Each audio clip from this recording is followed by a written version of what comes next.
In topic 3, we'll get a closer look at elements of innovation, and then we'll look at some of the practical ways you can begin creating a plan or proposal to fund your own ideas. So in terms of innovations, we're going to look at a couple of, let's say, innovation theories of how a small idea, an innovation that you may create on a small scale, can expand to have a huge impact. What's the actual way that an innovation disseminates throughout a community, a nation, a world? Next, we'll see an updated version of that, how an idea can spread through a computerized social network. And then we'll look at another wrinkle in innovation, how a startup can actually take business away or undercut the business of an established institution, like an established company, an established social service agency, or an established school.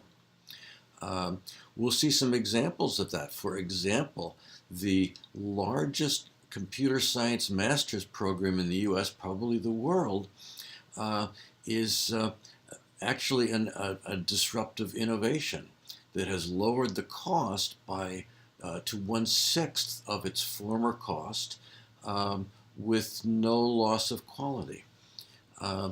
So to actually put your ideas to paper, you'll start by figuring out what's the need for the proposal, the idea that you have. So maybe there's an education need. Kids are not making it to school, or they're dropping out early, or they're not achieving.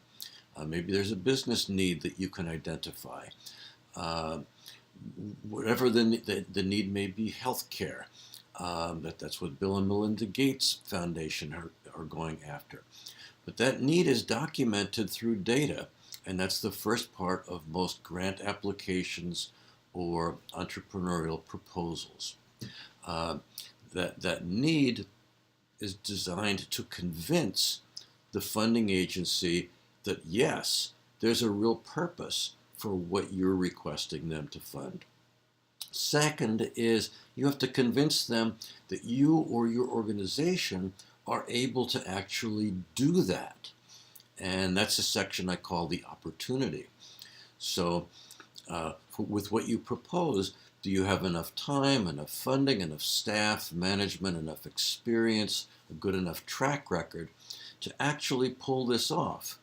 If you can convince the funding agency there's a real need and that you may be able to meet that need, then you're on your way to having them read for the next step, which will come in a later part of the plan. Those two elements can compose roughly the first third of a plan for an entrepreneurial venture.